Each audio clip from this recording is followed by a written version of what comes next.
Vous n'avez rien à faire ici, madame. Ce n'est pas un endroit pour les touristes. Le colonel Marcus désigna la sortie du club de tir. Je suis juste ici avec mon fils, répondit Sarah d'une voix calme. Regardez-vous, des vêtements simples, une vieille voiture. Vous ne correspondez pas au profil habituel de nos membres. Les autres tireurs rirent et chuchotèrent avec mépris. Que diriez-vous d'une démonstration? Vous contre moi?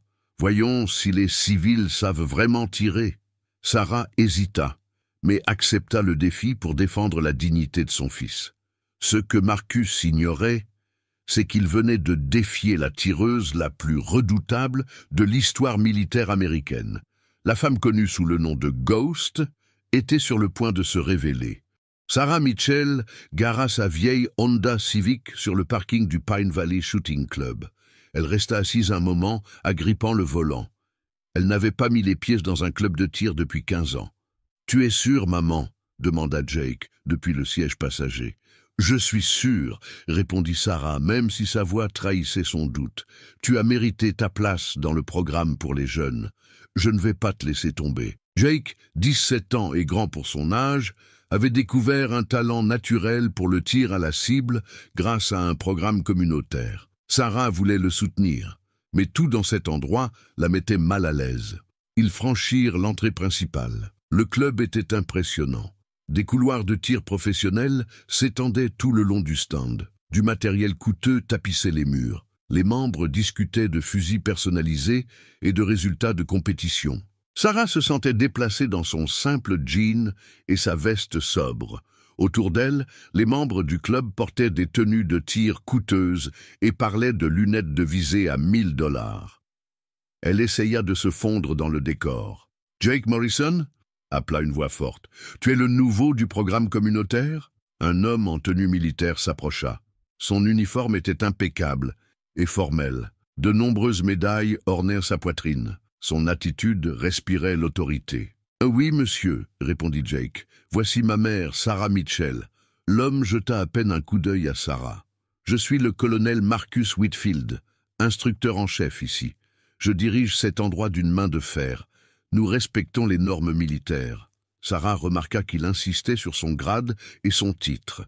Elle remarqua également que les autres membres semblaient mal à l'aise en sa présence, mais personne ne disait rien. « J'espère que vous comprenez le sérieux de notre travail ici, » continua Marcus. « Ce n'est pas un jeu. Nous manipulons de vraies armes et avons de vraies responsabilités. » Jake acquiesça avec enthousiasme. Sarah resta silencieuse, mais elle avait déjà un mauvais pressentiment au sujet de cet homme. Marcus se tourna vers les autres membres. « Nous avons aujourd'hui quelques nouveaux venus issus du programme communautaire. Assurez-vous qu'ils comprennent bien en quoi consiste un véritable entraînement. » La façon dont il prononça « programme communautaire » donnait l'impression qu'il s'agissait d'une œuvre caritative. Sarah sentit sa mâchoire se crisper, mais elle s'efforça de rester calme. Ce que Marcus ignorait, c'était que la femme discrète vêtue simplement qui observait depuis le fond de la salle avait autrefois été la sniper la plus redoutée de l'armée américaine. Marcus Whitfield avait servi pendant 32 ans dans l'armée. Il avait pris sa retraite 8 ans auparavant, avec tous les honneurs et la poitrine couverte de médailles. Mais il y avait une chose dont il ne parlait jamais. Il n'avait jamais connu le combat réel. Il avait passé toute sa carrière dans des centres d'entraînement et des bureaux. Il avait appris à tirer aux nouvelles recrues. Il avait géré des chaînes d'approvisionnement. Il avait rédigé des rapports et assisté à des réunions. C'était un travail important, mais ce n'étaient pas les histoires de guerre qu'il racontait au club. Marcus avait besoin que les gens le considèrent comme un vétéran de guerre. Il portait son uniforme tous les jours au club de tir. Il parlait de précision militaire et de expérience du champ de bataille. Il s'assurait que tout le monde connaisse son grade. La vérité était tout autre. Marcus se sentait comme un imposteur à côté de véritables vétérans de guerre. Il cachait donc sa honte derrière son autorité et ses opinions bien arrêtées. « Écoutez-moi tous !» a lancé Marcus au groupe. « C'est l'entraînement militaire qui distingue les professionnels des amateurs. J'ai vu ce qui arrive quand les gens ne prennent pas ça au sérieux. » Il a montré ses médailles. Ce ne sont pas des trophées de participation. Elles représentent des années de dévouement à l'excellence. Sarah a remarqué sa façon de parler. Tout était une question de prouver sa valeur. Elle avait déjà rencontré des hommes comme lui, qui avaient besoin que tout le monde sache à quel point ils étaient importants. Les enfants du programme communautaire sont ici pour apprendre, continua Marcus. Mais ils doivent comprendre les normes que nous appliquons. Ce n'est pas un camp d'été. Jake baissa les yeux vers ses chaussures. Les autres jeunes du programme semblaient nerveux. Marcus s'approcha de Jake. « Mon garçon, le tir est une question de discipline, de force mentale, des choses qu'on n'apprend pas dans les jeux vidéo. »« Je comprends, monsieur, » répondit Jake doucement. Marcus se tourna vers Sarah. « Madame, j'espère que vous réalisez que votre fils entre dans un environnement sérieux. Nous n'avons pas le temps de lui tenir la main. » Sarah acquiesça mais ne dit rien. Elle observait Marcus attentivement. Quelque chose dans son comportement la dérangeait. Marcus sourit. Il aimait être une figure d'autorité. Il aimait mettre les gens mal à l'aise. Ce qu'il ignorait, c'est que la femme silencieuse qu'il observait avait gagné son autorité au prix du sang et de sacrifices qu'il ne pouvait même pas imaginer. Marcus commença la séance d'entraînement par un cours sur la bonne posture à adopter pour tirer. Mais ses commentaires se transformèrent rapidement en insultes. « Les guerriers du dimanche pensent toujours tout savoir », dit-il en regardant directement les enfants du programme communautaire. « Ils regardent des films d'action et pensent que c'est ça l'entraînement. » Sarah observa les autres membres du club s'agiter sur leur siège. Ils semblaient mal à l'aise, mais personne ne prit la parole. « Jeune homme », appela Marcus en s'adressant à Jake, « montre-moi ta position. » Jake se plaça sur la ligne de tir. Sa posture était en fait assez bonne pour un débutant. « Faux », annonça Marcus d'une voix forte. « Voilà ce qui arrive quand les enfants apprennent sur YouTube, au lieu de suivre de vrais instructeurs. » Jake rougit. Il essaya d'ajuster sa position. « Non, non, non !» continua Marcus. « Certaines personnes n'ont tout simplement pas les capacités naturelles pour ce sport. Tu devrais peut-être t'en tenir à des activités plus sûres. » Sarah sentit ses mains se crisper. Elle s'efforça de rester calme. Un membre plus âgé, nommé Tom, murmura à son ami.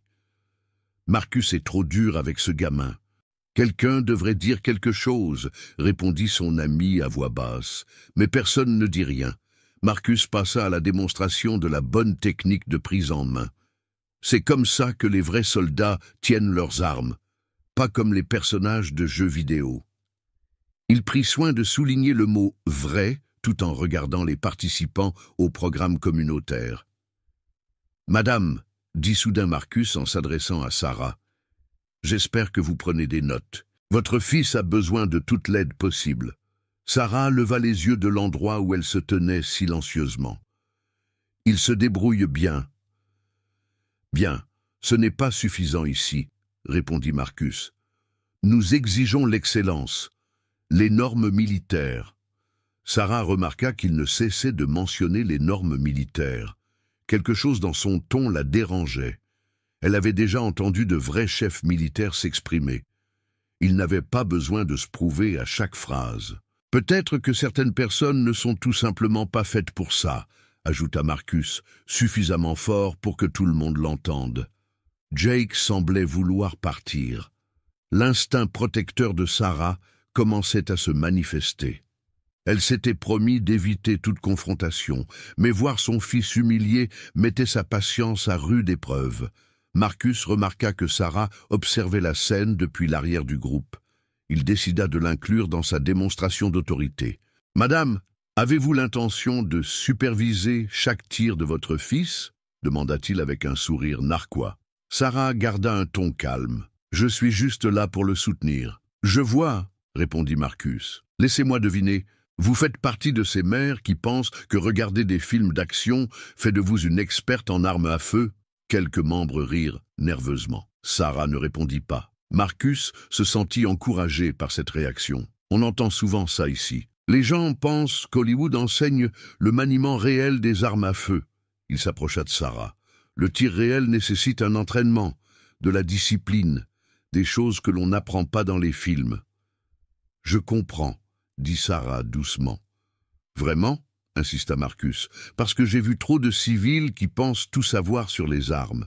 Ils regardent une série télévisée et se prennent soudainement pour des experts. Sarah changea légèrement de posture. Elle se redressa un peu. Ses mains se détendirent le long de son corps, d'une manière qui semblait décontractée, mais qui ne l'était pas. Marcus ne remarqua pas ce changement. Il était trop occupé à savourer sa performance. La différence entre un véritable entraînement militaire et les fantasmes des civils, c'est l'expérience, continua-t-il, l'expérience du combat, les situations de vie ou de mort. Sarah pencha légèrement la tête. Vous avez raison, l'expérience est importante. Exactement, dit Marcus. Les gens comme vous ne comprennent pas ce que c'est que de manier une arme sous pression, une vraie pression. Les autres membres commençaient à se sentir mal à l'aise. Tom chuchota à nouveau à son ami. Il va trop loin. Mais Marcus était lancé. Votre fils a peut-être du potentiel, mais il a besoin d'un véritable entraînement. Pas des conseils de quelqu'un qui a tout appris sur les armes à feu sur Netflix. Sarah fit un petit pas en avant. Quelque chose dans son mouvement fit lever les yeux à Jake, qui était en position de tir. « Je vais essayer de ne pas vous gêner », dit Sarah calmement. Marcus sourit. Il pensait avoir remporté cette petite confrontation. Il ne se doutait pas que la femme discrète qui se tenait devant lui avait autrefois été considérée comme l'une des personnes les plus dangereuses au monde, la femme qui avait mérité le surnom de Ghost grâce à des compétences qu'il ne pouvait même pas imaginer. Le club organisait une petite compétition pour ses membres et ses invités.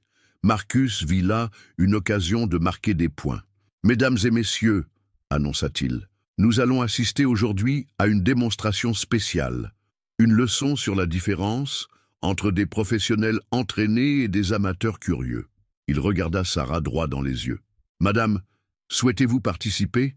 Ce serait instructif pour tout le monde. » Sarah secoua la tête. « Je préfère regarder. »« Allez, insista Marcus. Ce sera une expérience enrichissante et sans danger. Vous pourriez même y prendre plaisir. » Les autres membres ont commencé à prêter attention. Jake avait l'air inquiet. « Je ne pense pas que ce soit une bonne idée, » a dit Sarah. « Pourquoi pas ?» a demandé Marcus d'une voix forte. « Vous avez peur? Il n'y a rien à craindre. Je veillerai à votre sécurité. » La pression montait. Tout le monde regardait maintenant. « Maman, tu n'es pas obligé de faire ça, » a dit Jake à voix basse. Marcus l'a entendu. « Ta mère pourrait t'apprendre quelque chose d'utile, la vraie technique par rapport aux connaissances cinématographiques. » Sarah se sentait piégée. Refuser aurait été lâche. Mais accepter signifiait risquer de révéler des compétences qu'elle avait enfouies pendant 15 ans. « Quel genre de démonstration ?» demanda-t-elle. « Du tir sur cible, » répondit Marcus. « On va commencer doucement.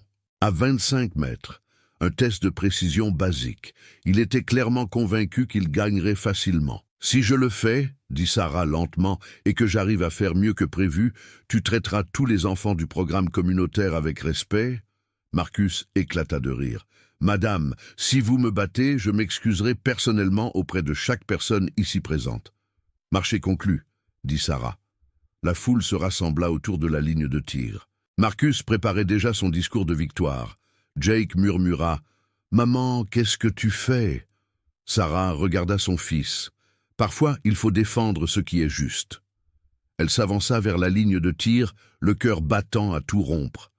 Elle n'avait pas tenu un fusil depuis 15 ans, mais certaines choses ne s'oublient jamais.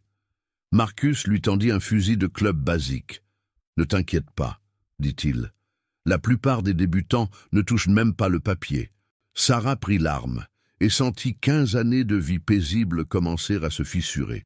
Sarah tenait le fusil et ressentait quelque chose qu'elle n'avait pas éprouvé depuis 15 ans. Le poids lui était familier. L'équilibre lui semblait parfait dans ses mains. Les souvenirs commencèrent à faire place au mur qu'elle avait érigé dans son esprit. Un sergent instructeur qui criait « Excellent travail, Davidson !» L'odeur de l'huile à fusil et du sable du désert. Le bruit de sa propre respiration pendant les tirs à longue distance. Elle essaya de repousser ses souvenirs. Elle était censée mener une vie simple, une vie normale, une vie où elle n'avait pas à être la personne qu'elle était autrefois.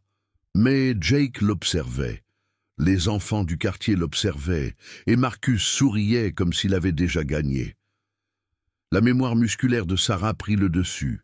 Sans réfléchir, elle ajusta sa prise. Sa posture changea légèrement. Sa respiration devint plus contrôlée. Jake remarqua immédiatement le changement. Sa mère semblait différente, plus concentrée, plus confiante. « Ça va, maman ?» murmura-t-il. Sarah acquiesça, mais elle n'allait pas bien. Elle se souvenait de choses qu'elle avait passé 15 ans à essayer d'oublier. Les camps d'entraînement dans le désert, les missions où des vies dépendaient de sa précision.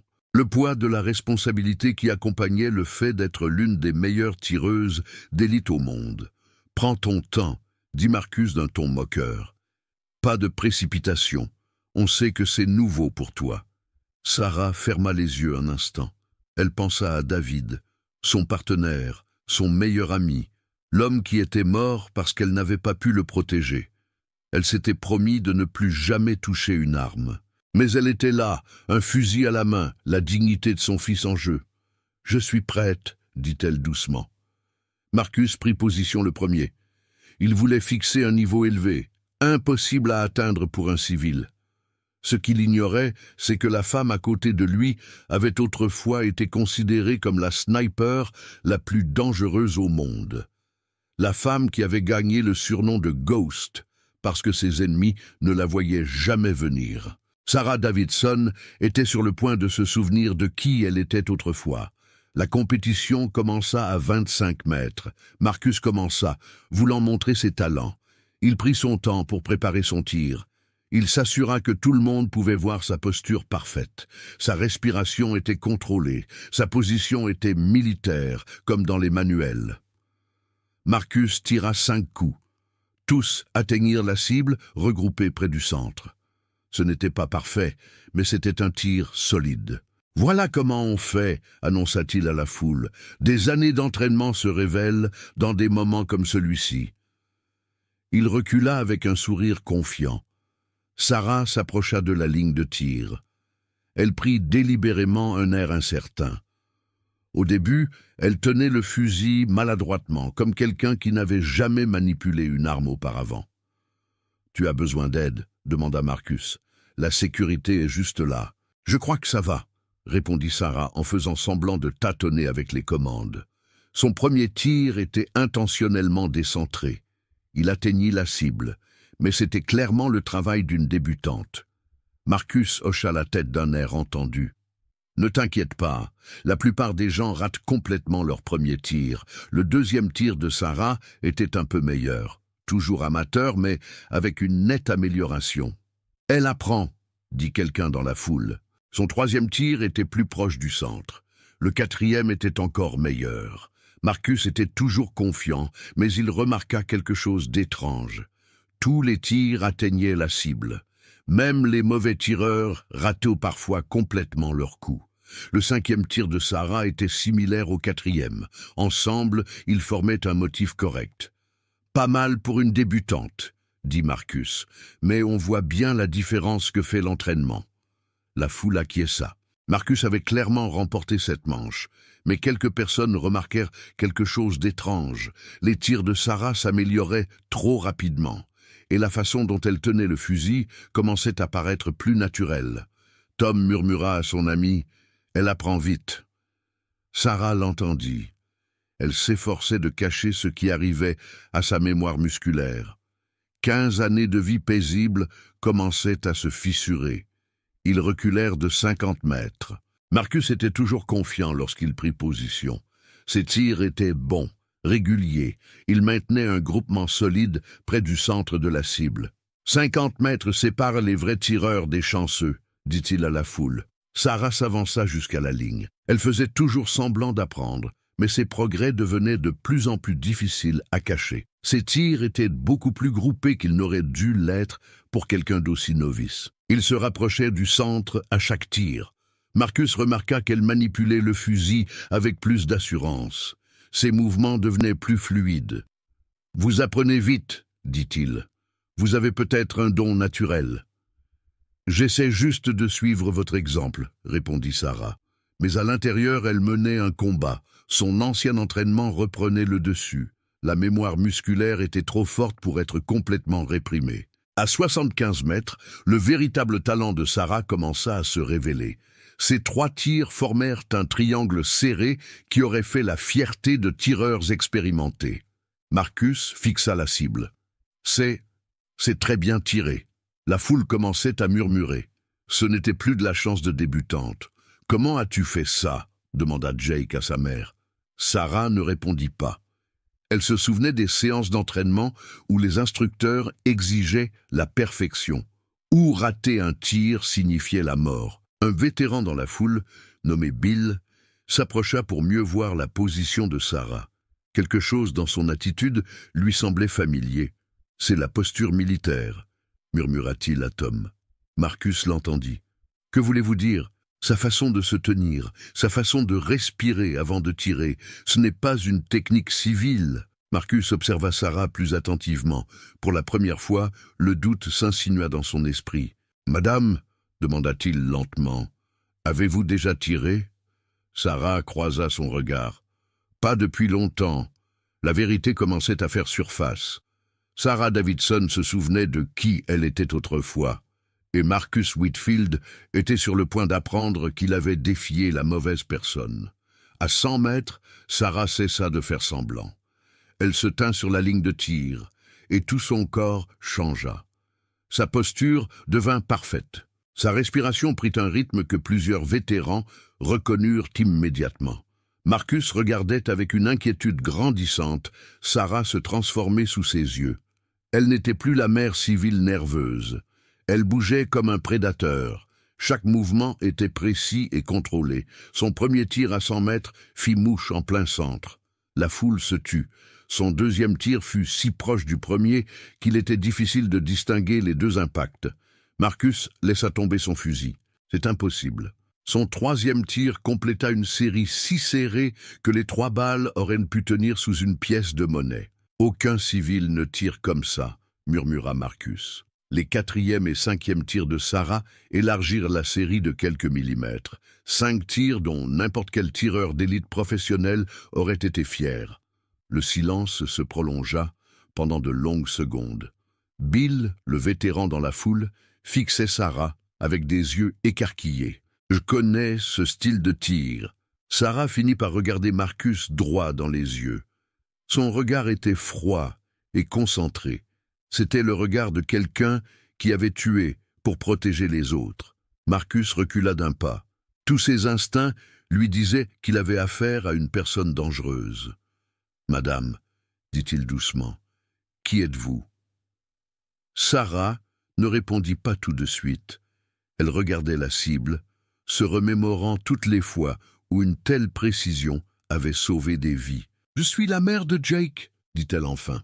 Mais tout le monde savait que ce n'était pas toute la vérité. Jake fixait sa mère comme s'il ne l'avait jamais vue auparavant. « Maman, comment as-tu fait ça ?» Les autres membres du club sortaient leur téléphone pour prendre des photos de la cible.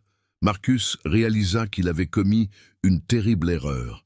Il avait défié quelqu'un qui le surpassait largement. « Madame, » répéta-t-il, « je dois savoir qui vous êtes vraiment. » Sarah le regarda longuement. 15 années passées à se cacher étaient sur le point de prendre fin.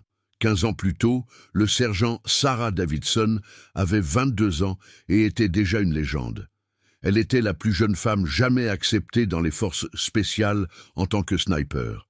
Ses instructeurs n'avaient jamais vu un talent naturel comme le sien. En 2 ans, elle avait abattu 89 ennemis confirmés dans plusieurs zones de combat.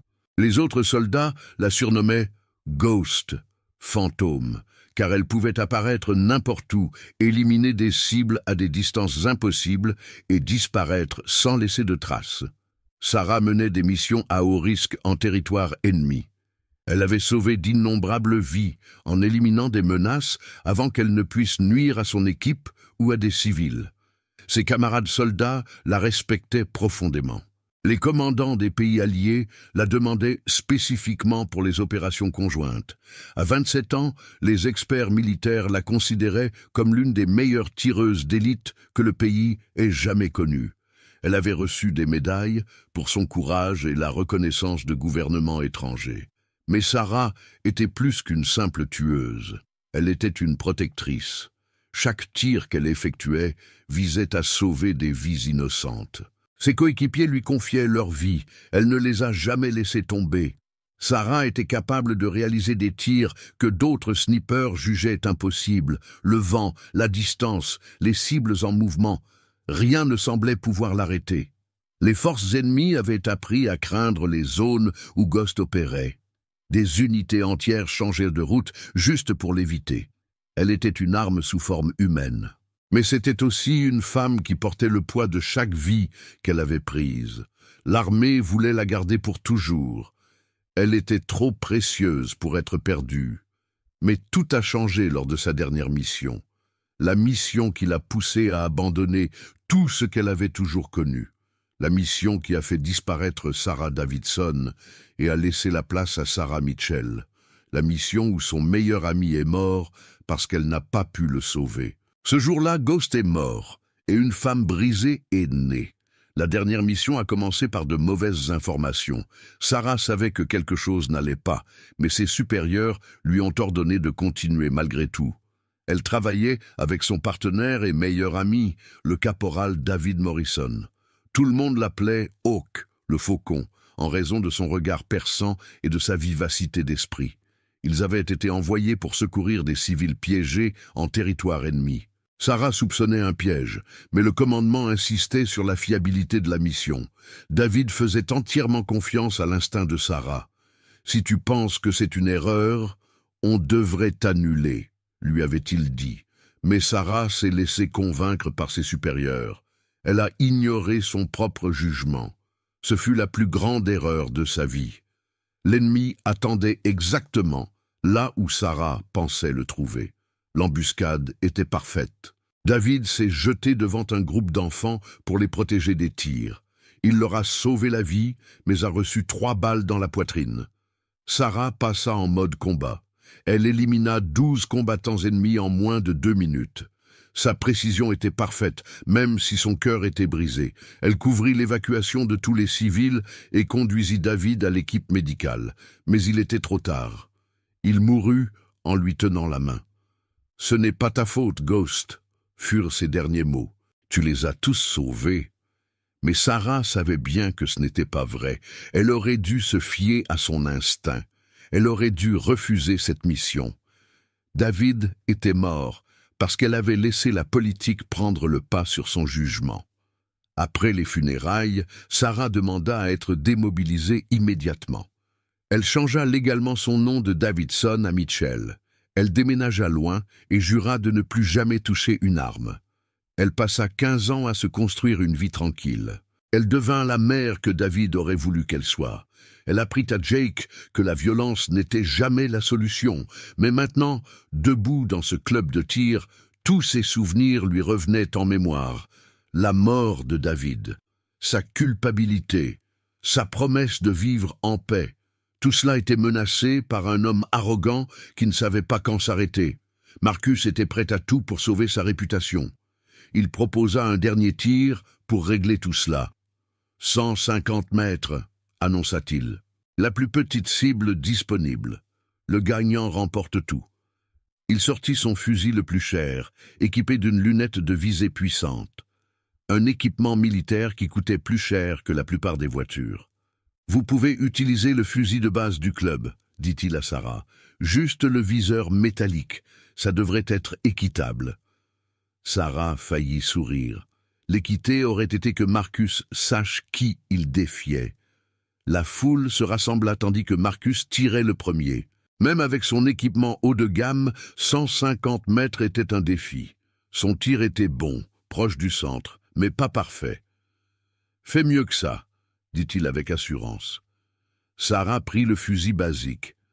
Pas de lunettes, juste des viseurs métalliques simples que la plupart des tireurs ne pouvaient pas utiliser efficacement au-delà de 50 mètres. Elle ferma les yeux un instant. « Pardonne-moi, David, » murmura-t-elle. Puis, elle ouvrit les yeux et redevint Ghost. Sa posture était parfaite. Sa respiration était contrôlée. Chaque mouvement était précis et mortel. La transformation était complète. La mère nerveuse avait disparu. À sa place se tenait l'une des personnes les plus dangereuses au monde. Sarah tira une fois. La balle atteignit exactement le centre de la cible, pas près du centre, pas près du point central, en plein centre, le genre de tir qui devrait être impossible avec des viseurs métalliques à cette distance. Le genre de tir que seul quelqu'un ayant des années d'entraînement au combat pouvait réaliser de manière constante. Marcus fixait la cible, incrédule. « C'est impossible. C'est possible si tu sais ce que tu fais, » répondit Sarah calmement. La foule était silencieuse. Tout le monde réalisait qu'il venait d'assister à quelque chose d'extraordinaire. Marcus regarda Sarah d'un œil nouveau. « Qui êtes-vous » Sarah posa le fusil.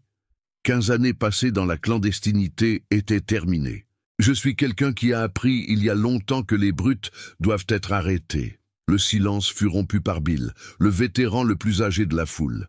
Il fixait Sarah avec un regard reconnaissant. « Mon Dieu » murmura-t-il. « Ghost » Les autres vétérans du groupe se tournèrent vers lui. « Qu'est-ce que tu as dit » demanda Tom. « Ghost » répéta Bill plus fort. « C'est Sarah Davidson, la Ghost. » Jake avait l'air perplexe. « Qu'est-ce que ça veut dire » Bill se tourna vers le groupe. « Votre mère est une légende, Sarah Ghost.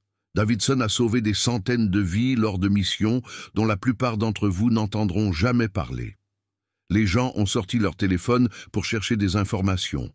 De vieilles photos militaires sont apparues sur les écrans, montrant une jeune femme en tenue de combat. C'était la meilleure tireuse d'élite que ce pays ait jamais connue, a déclaré un autre vétéran. J'ai entendu des histoires à son sujet quand j'étais en mission. Marcus est devenu pâle, ses mains ont commencé à trembler. « Madame, » a-t-il dit doucement, « je ne savais pas. » Vous n'aviez pas besoin de connaître mon histoire pour traiter les gens avec respect, répondit Sarah. Jake fixait sa mère. Maman, c'est vrai? Sarah acquiesça. J'étais soldat avant ta naissance, il y a longtemps. Pourquoi tu ne m'as jamais dit?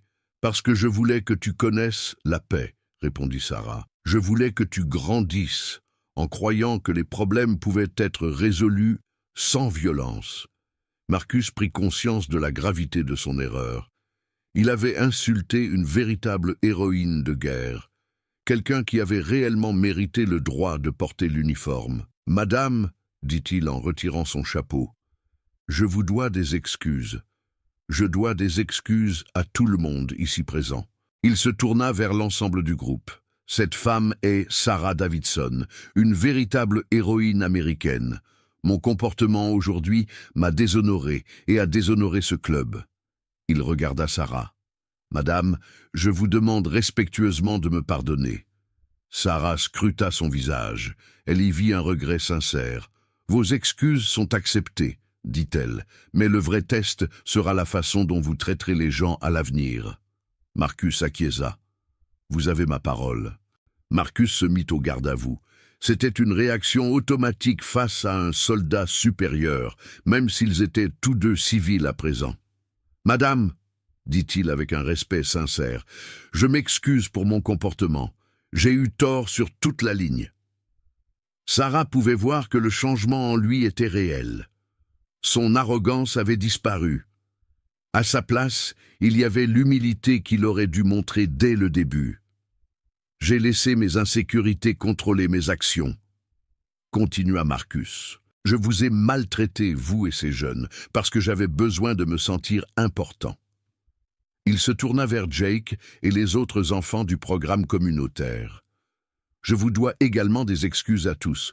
Vous méritiez mieux de ma part. » Jake acquiesça, mais resta près de sa mère. Il était encore en train d'assimiler tout ce qu'il venait d'apprendre. Marcus s'adressa à l'ensemble du club. « À partir de maintenant, les choses seront différentes ici. Tout le monde sera traité avec respect, quel que soit son parcours ou son niveau d'expérience. » Il se tourna vers Sarah. « Madame, Accepteriez-vous de nous aider à donner des cours de temps en temps?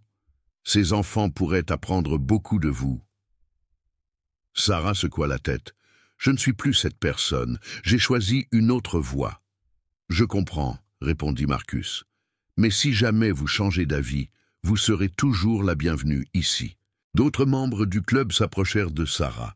Les anciens combattants voulaient lui serrer la main et la remercier pour son service. « Vous avez sauvé mon unité en Afghanistan, » dit un jeune homme. « Vous ne vous en souvenez probablement pas, mais vous nous avez couverts pendant que nous évacuions les blessés. » Sarah s'en souvenait. Elle se souvenait de chaque mission, de chaque vie sauvée, de chaque coup de feu. « Je faisais juste mon travail, » répondit-elle. Jake regardait sa mère interagir avec des gens qui la respectaient profondément. Il commençait à comprendre pourquoi elle lui avait toujours appris à être fort mais pacifique. Marcus organisa les membres du club. « Laissons Madame Davidson et son fils tranquilles. Il y a eu assez d'émotions pour aujourd'hui. » Alors que les gens se dispersaient, Marcus s'approcha une dernière fois de Sarah. « Merci, » dit-il simplement. « Vous m'avez appris quelque chose d'important aujourd'hui. » 3 mois plus tard, le club de tir de Pine Valley avait changé. Marcus avait tenu parole. Il traitait tout le monde avec respect et dignité. Le programme communautaire s'était élargi pour inclure des enfants de tous horizons. Sarah venait parfois voir Jake s'entraîner. Elle donnait des conseils techniques quand on le lui demandait, mais insistait toujours sur la sécurité et la responsabilité plutôt que sur la compétition. « N'oubliez pas, disait-elle aux jeunes tireurs, il s'agit de discipline et de concentration. Il ne s'agit pas de prouver quoi que ce soit à qui que ce soit. » Jake était devenu un excellent tireur. Mais surtout, il comprenait le sens des paroles de sa mère sur l'importance d'utiliser sa force à bon escient. « Maman, lui dit-il un après-midi après l'entraînement, je comprends maintenant pourquoi tu ne m'as jamais parlé de l'armée. » Sarah sourit. « Ah, qu'est-ce que tu comprends? Tu voulais que j'apprenne à être fort sans avoir besoin de faire de mal aux autres, à résoudre les problèmes sans violence. »« C'est exact, » répondit Sarah. « La vraie force, c'est de savoir quand ne pas utiliser son pouvoir. » Marcus était devenu un meilleur instructeur et une meilleure personne. Il s'attachait à renforcer la confiance de ses élèves plutôt qu'à les démolir. Les membres du club le respectaient davantage, maintenant qu'il avait appris l'humilité. Un dimanche matin tranquille, Sarah se rendit en voiture au cimetière qu'elle n'avait pas visité depuis 15 ans. Elle s'agenouilla près de la tombe de David Morrison et déposa des fleurs fraîches sur la pierre tombale. « Je me suis enfin pardonnée, Hawk, » murmura-t-elle. « J'ai fait la paix avec celle que j'étais. » Elle lui parla de Jake, du club de tir, de la façon dont elle avait appris à utiliser son passé pour aider les autres plutôt que pour se cacher. « Ah, tu l'aurais aimé, » dit-elle à propos de son fils. « Il a ton bon cœur et ton sens de la justice. » Sarah se leva, se sentant plus légère qu'elle ne l'avait été depuis des années. Elle ne fuyait plus son passé. Elle était Sarah Davidson. Elle était Sarah Mitchell. Elle était une mère, une héroïne et enfin une femme en paix.